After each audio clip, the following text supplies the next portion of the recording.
So there's two major changes. There are actually a lot of changes below, but there's really only two changes in the game that's actually going to affect a lot, and we'll start off with the one. Death armor tokens, all it really does is take out the RNG of Death's Door and make it more reliable. I'll read it here. Death armor token. We are testing out a new system to handle enemies' Death's Door. As we mentioned previously, it will now be based on tokens rather than percentage, like how it works for heroes.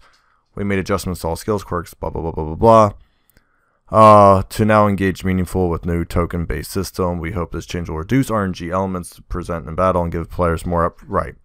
So all this is doing is taking your 85% Death's Door resistance and just giving a whole bunch of tokens so you don't get screwed by an RNG.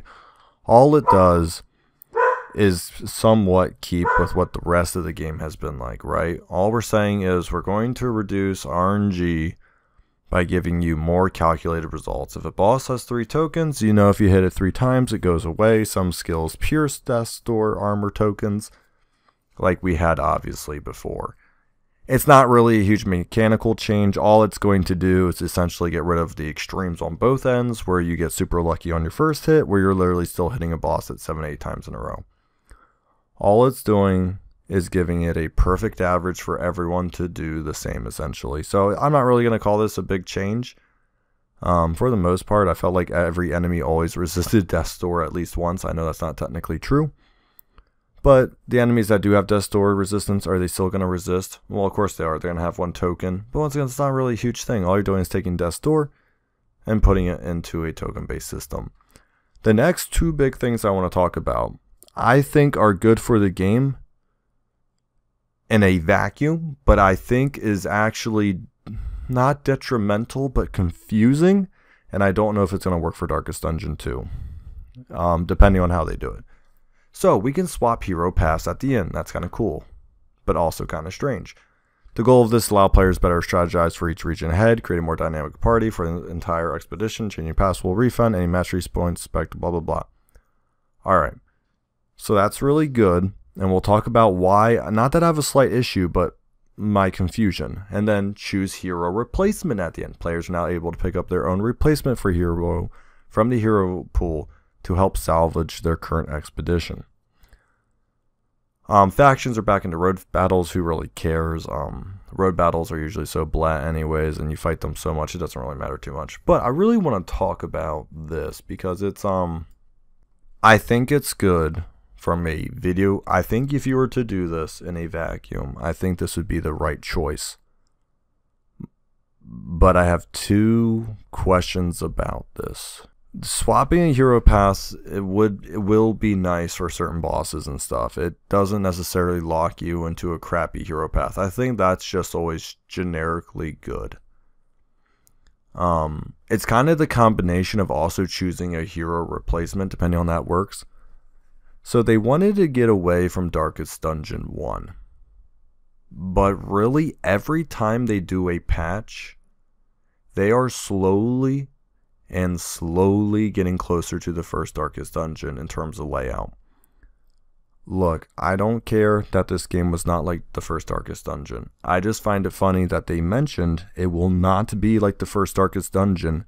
And pretty much ever since the first 4 or 5 months of early access, they have been moving 2 mechanics closer to the first Darkest Dungeon.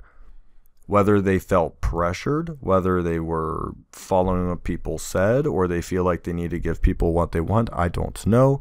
Or maybe it's all they know how to do, but they put it in the style of a roguelike. I don't know. I'm not going to assume anything. But we now pretty much have candles to build up a city. We now can change heroes mid-run. We can now change hero paths to be more dynamic.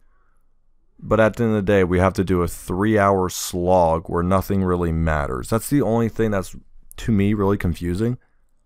Because how much can you really change it up and have it, like, matter? Like, to me, it's like, why? The only thing they are close to being away from is just having a roster at this point. Because honestly, at this point, if they add a roster, it's the first Darkest Dungeon, 3-hour-long dungeons. So I'm not here to rag on Red Hook at all. I want you to say, I want to have a discussion with the community to feel like are we going back to the first Darkest Dungeon, but with 3-hour-long dungeons that don't mean anything? Because that's what it feels like, and that's what it kind of read to me. I know I'm obviously not the biggest Darkest Dungeon 2 fan, and I've always had criticisms. That's fair, absolutely. Sorry, what's +2 mastery upon delivery mastery? Oh, Hero Remains. Okay, I don't care about that. Some people got all this execution stuff. The where is it? The Occultists got massive upgrades as well. Yeah, they finally changed that. The Cultists, I mean, I still hate the HP limit stuff, but 50% is much better. I have no idea why it was ever at 33%. It should honestly still be higher, but that's okay. Yeah, but it's just all death blow resist people and stuff like that. There's really not like major changes. But I want to know what your opinion is. Like I said, in a vacuum, I really like this. And honestly, even in this game, I think it's okay. I just think it's kind of hilarious that we're literally shorter dungeons having a roster away from being the first Darkest Dungeon. Like, it feels like we've taken this literal... What, the trailer came out for this game, was it 2019? February of 2019, so are we honestly almost 5 years from the trailer? So they've probably had 5 to 6 years to think and work on this game. And you've almost come back to the conclusion of, yeah, we're getting closer and closest to the first Darkest Dungeon every day, every patch we do.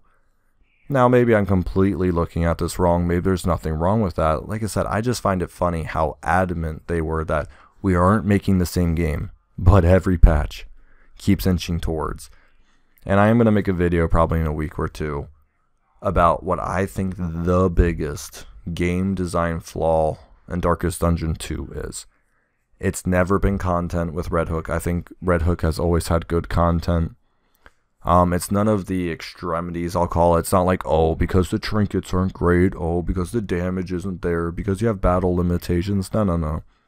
There's one very strong, super strong underlying core game design. Like, it is like one of the, I don't know how many core game design thoughts you can have, but it is like at the base of the core game design that I think is not appropriate for this genre. And I think they arbitrarily decided to follow other roguelikes. And I don't want to give it away because I also want you to go watch the video when it comes out in probably a week or two.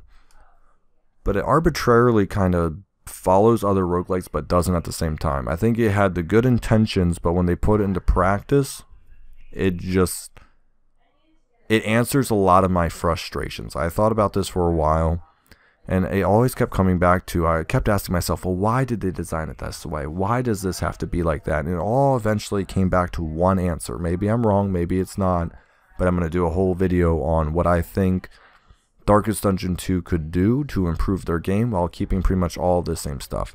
Alright, thank you for watching. Let me know if you like the new patch. I do think it is a generic good for the game. I just don't know if it'll be enough for new people to want to pick it up or to bring back players. Like, I read this patch and I don't care. Like, I'm not really going to come back in full force to be like, oh yeah, I'm going to change my heroes mid. Like, I don't care. Change my pass. Like, it would be nice, obviously, for many reasons, but it's not going to be one of those core game designs where I'm like, oh, I need to hop back in, because once you beat the 5 bosses, this game's just kind of bleh.